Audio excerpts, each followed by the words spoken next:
오늘 말씀 본문의 앞에를 보면 이스라엘 백성들이 출애굽한 뒤에 가나안 땅을 앞에 두고서 12명의 정탐꾼들을 보내게 됩니다. 그 가나안 땅을 탐지해서 그 땅을 정복하기 위해서 어떻게 전략을 짤까? 그 전략을 짜기 위한 그런 정탐꾼들이었습니다. 그런데 이 12명이 똑같은 것을 보고 왔는데 보고하는 내용이 달랐습니다. 10명의 정탐꾼들이 보고 와서는 저 땅은 거주민들을 삼키는 땅이다. 우리가 정복할 수 없다. 이렇게 보고를 했습니다. 그런데 2명의 정탐꾼들은 아니다. 저 가나안 땅은 정말로 아름다운 땅이다. 우리가 저들은 우리의 먹이다. 우리가 저 땅을 정복할 수 있다. 이렇게 반대되는 보고를 했습니다. 어떻게 똑같은 것을 보고 왔는데 이렇게 보고가 다를 수가 있을까요? 아주 오래전에 이런 일이 있었다고 합니다. 어느 신발 공장에서 이 신발을 팔기 위해서 판로를 개척하기 위해서 아프리카에 어, 직원을 한 명 보냈다고 합니다. 그런데 그 직원이 아프리카에 가서 딱 보니까 신발 신는 사람이 없는 겁니다. 그래가지고 사장님한테 보고를 하는데 사장님 여기는 안 되겠습니다. 신발 신는 사람이 한 사람도 없습니다. 이렇게 보고를 했습니다. 그런데 사장님은 포기하지 않고 똑같은 지역에 또 직원 한 명을 또 보냈습니다. 이 직원이 가서 보니까 역시 신발 신는 사람이 없었습니다. 그런데 보고는 달랐습니다. 사장님, 기뻐하십시오. 여긴 신발 신는 사람이 없습니다. 여기서 우리가 신발을 팔면 대박입니다. 이렇게 보고를 했습니다. 나중 직원의 보고를 채택을 해가지고 신발을 팔았는데 정말로 대박이 났습니다. 세상에서는 이런 것을 긍정적인 사고, 부정적인 사고 또는 긍정의 힘 이런 식으로 설명을 합니다. 그런데 우리 그리스도인들은 이 힘을 넘어서는 더 큰 힘이 있습니다. 그것은 바로 하나님의 관점, 하나님의 시선입니다. 한없이 부족하고 또 연약한 나의 눈으로 보는 것이 아니라 하나님의 시선, 하나님의 관점으로 보는 것입니다. 10명과 2명의 차이가 바로 이것입니다. 똑같은 것을 보고 왔지만 부족한 나의 눈으로 보면 절망이고 그렇지만 전능하신 하나님의 눈으로 볼 때 그것은 가능이고 기대고 설렘이 되게 됩니다. 이것을 믿음의 눈이라고 합니다. 오늘 말씀 11절 말씀을 보면 이 10명의 정탐꾼들과 그들의 말을 듣고 절망하는 이스라엘 백성들 향해서 하나님께서 이렇게 말씀하십니다. 11절 말씀입니다. 여호와께서 모세에게 이르시되 이 백성이 어느 때까지 나를 멸시하겠느냐? 내가 그들 중에 많은 이적을 행하였으나 어느 때까지 나를 믿지 않겠느냐? 하나님께서 이미 많은 이적을 보여주셨습니다. 하나님을 믿고 신뢰할 수 있도록 이미 하나님의 능력을 많이 보여주었습니다. 이스라엘 백성들을 보내지 않으려고 애를 쓰는 그 바로를 향해서 10가지 재앙을 보여주시면서 바로를 무릎 꿇렸고 또 홍해가 갈라지고 또 광야에서 불기둥과 구름기둥으로 하나님께서 현존 함께 하시면서 인도하신 것을 직접 목격을 했습니다. 또 하늘에서 만나가 내리고 메추라기가 떨어지고 먹을 것이 공급되는 것들도 경험을 했고 또 아무것도 없는 광야, 그 메마른 광야에서 반석에 먹을 물이 터져나와서 그 물을 먹기도 했었습니다. 이렇게 계속해서 이적을 보여주시는데도 하나님을 믿지 못한 이 이스라엘 백성들에게 하나님께서 말씀하시는 것입니다. 이 백성이 어느 때까지 나를 멸시하겠느냐? 하나님께서 이미 믿을 만한 증거를 보여주셨는데도 불구하고 그런데도 믿지 못하는 이 행동을 하나님을 멸시하는 행동이라고 말씀하십니다. 그렇다면 나는 어떻습니까? 우리에게도 하나님께서 믿을 만한 놀라운 것들을 보여주지 않으셨습니까? 한 번, 두 번이 아닐 것입니다. 여러 번 우리가 경험을 했을 것입니다. 그러면 나는 이 하나님을 얼마나 신뢰하고 있습니까? 어려운 일이 있을 때, 힘든 일이 있을 때 이스라엘 백성들처럼 원망하는 것은 아닙니까? 하나님을 믿지 못해서 불평하고 있지는 않습니까? 그렇다면 그것은 하나님을 멸시하는 행동이라고 말씀하고 계십니다. 그러면 하나님을 멸시한 이 이스라엘 백성들에게 하나님은 어떻게 하셨습니까? 22절과 23절 말씀입니다. 내 영광과 애굽과 광야에서 행한 내 이적을 보고서도 이같이 10번이나 나를 시험하고 내 목소리를 청종하지 않은 그 사람들은 내가 그들의 조상들에게 맹세한 땅을 결단코 보지 못할 것이요 또 나를 멸시하는 사람은 한 사람도 그것을 보지 못하리라. 애굽과 광야에서 행하신 하나님의 그 이적과 그 영광을 보고서도 하나님을 시험하고 또 하나님의 목소리를 청종하지 않은 이 사람들은 약속의 땅에 들어가지 못한다고 말씀하십니다. 그리고 24절에서는 이렇게 말씀하십니다. 그러나 내 종 갈렙은 그 마음이 그들과 달라서 나를 온전히 따랐은즉 그가 갔던 땅으로 내가 그를 인도하여 드리니 그의 자손이 그 땅을 차지하리라. 하나님을 믿고 따랐던 갈렙에게는 약속의 땅을 주시겠다는 것입니다. 이것을 히브리서 3장 19절에서는 이렇게 말씀하십니다. 이로 보건대 그들이 믿지 아니함으로 능히 들어가지 못한 것이라. 그들이 믿지 아니함으로 능히 들어가지 못한 것이라. 불평하고 원망했던 이스라엘 백성들은 모두 약속의 땅에 들어가지 못하고 광야에서 죽었습니다. 그 다음 세대가 약속의 땅에 들어갔습니다. 그리고 이들이 약속의 땅에 들어가지 못한 것은 믿음이 없었기 때문이라고 말씀하십니다. 그래서 하나님의 약속은 저절로 이루어지는 것이 아니라 하나님의 그 약속을 믿음으로 쟁취하는 것임을 알 수가 있습니다. 그 믿음으로 얻어내는 것이고 그 믿음으로 약속의 땅에 들어가는 것입니다. 우리 성도님들에게는 하나님께서 약속으로 주신 그 말씀이 있습니까? 그리고 그 약속을 나는 부족하지만 하나님께서 전능하신 하나님께서 반드시 이루어 주실 수 있고 이루어 주신다는 그 믿음이 있으십니까? 이스라엘 백성들은 이렇게 하나님을 멸시했기 때문에 처음부터 광야에서 바로 즉시 죽임을 당할 뻔했습니다. 그런데 어떻게 살아났습니까? 모세의 중보기도 덕분이었습니다. 12절에 보면 하나님께서는 이 이스라엘 백성들을 향해서 이런 마음을 갖고 계셨습니다. 12절입니다. 내가 전염병으로 그들을 쳐서 멸하고 내게 그들보다 크고 강한 나라를 이루게 하리라. 하나님께서는 이 이스라엘 백성들을 멸하려고 하셨습니다.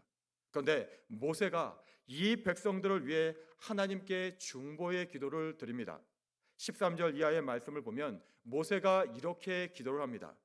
하나님께서 이 백성을 죽이시면 이방 백성들이 오해하게 됩니다. 하나님께서 이 백성을 약속의 땅으로 인도할 능력이 없어서 광야에서 죽이신 거라고 그들이 말할 것입니다. 그리고 18절에 보면 노하기를 더디하시고 인자하심이 많으셔서 죄와 허물을 사하시는 하나님, 그 하나님의 성품을 붙들고 모세가 또 기도를 합니다. 그리고 20절 말씀을 보면 하나님께서 허락하십니다.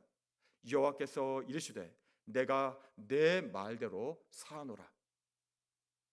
여기에 우리의 소망이 있습니다.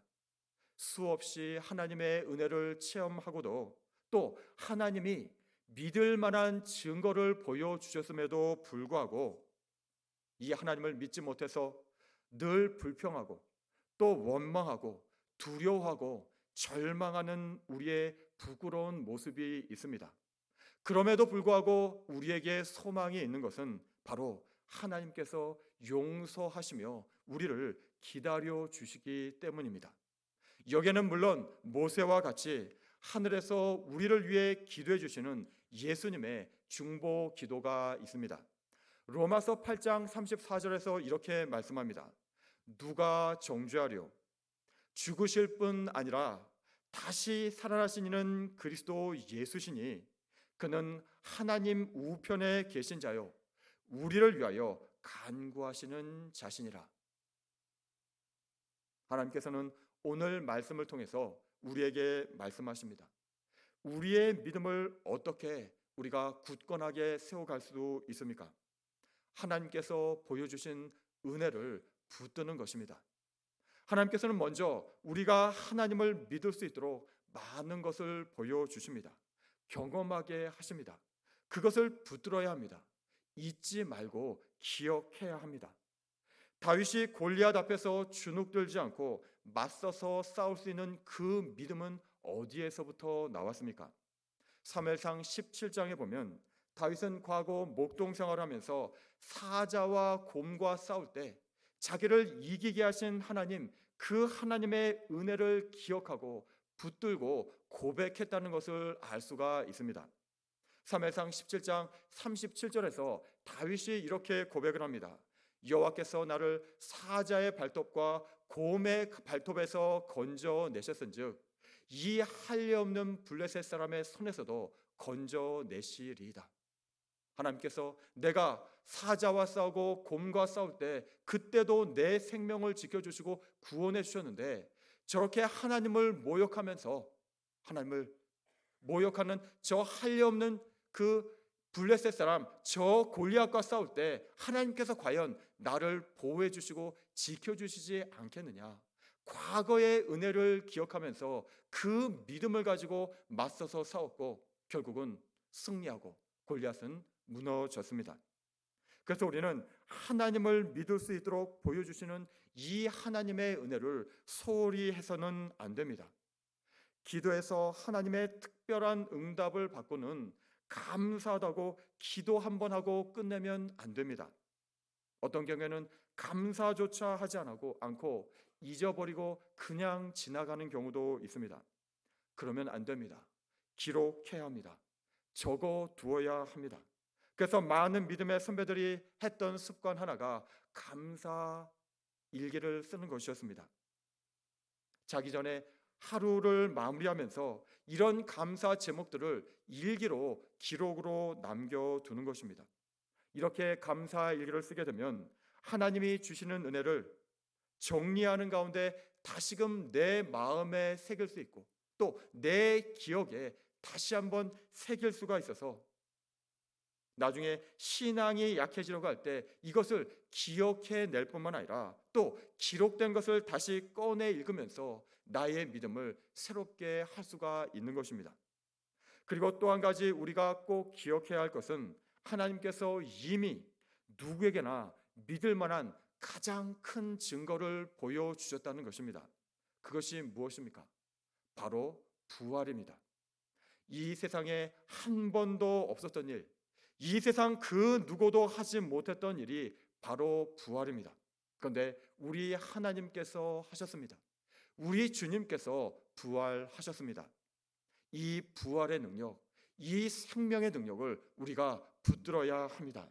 이 부활의 능력, 이 생명의 능력으로 우리가 살아가야 합니다.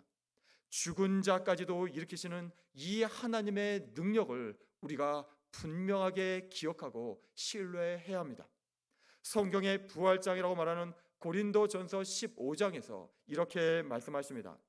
그리스도께서 죽은 자 가운데서 다시 살아나셨다 전파되었거늘 너희 중에서 어떤 사람들은 어찌하여 죽은 자 가운데서 부활이 없다 하느냐?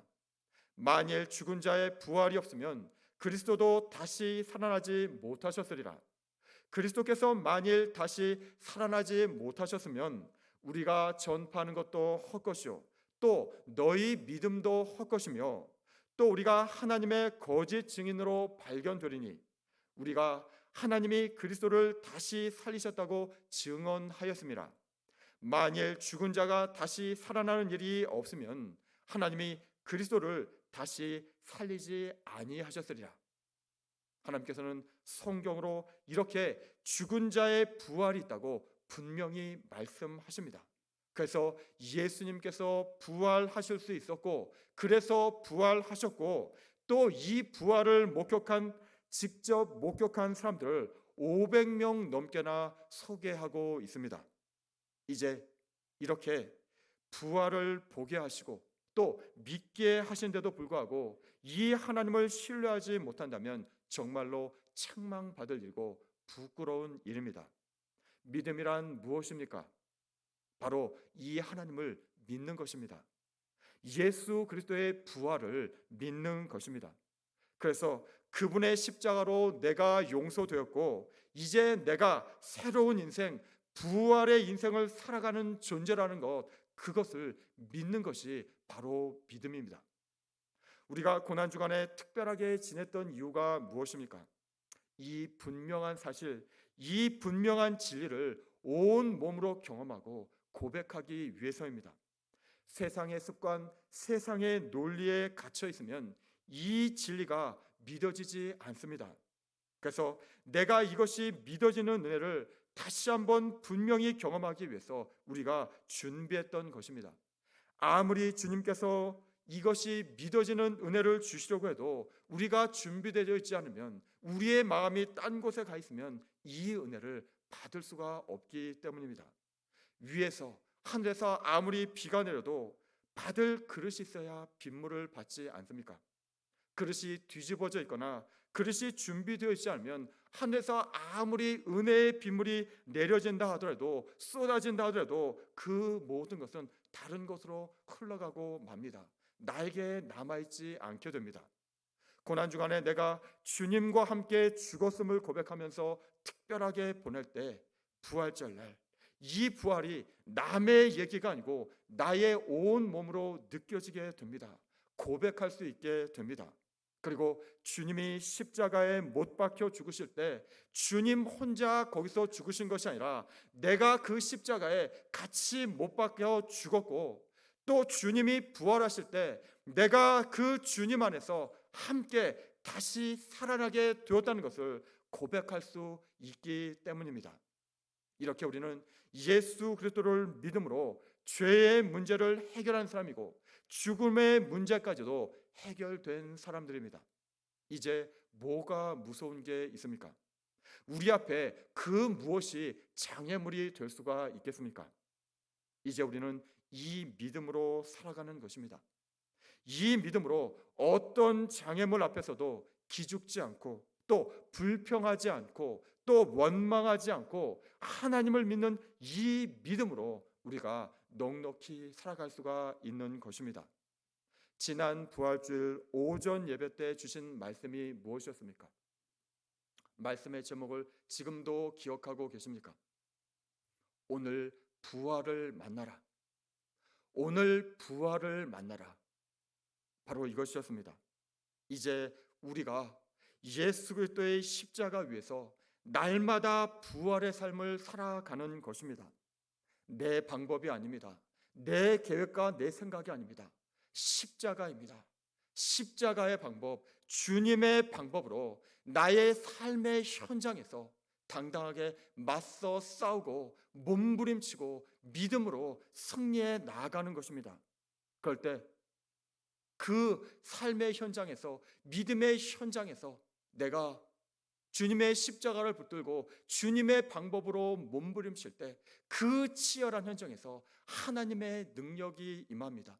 내 힘으로 내 생각으로 할 때는 그 생각, 그 이상의 일은 일어나지 않습니다. 그러나 내가 십자가를 붙들고 주님의 방법으로 몸부림칠 때 하늘의 능력, 부활의 능력이 그 현장 가운데 임하게 되고 내가 그 자리에서 죽었다가 살아나는 하나님의 능력으로 다시금 소생하며 그 부활의 능력으로 살아가는 은혜를 힘입게 되는 것입니다.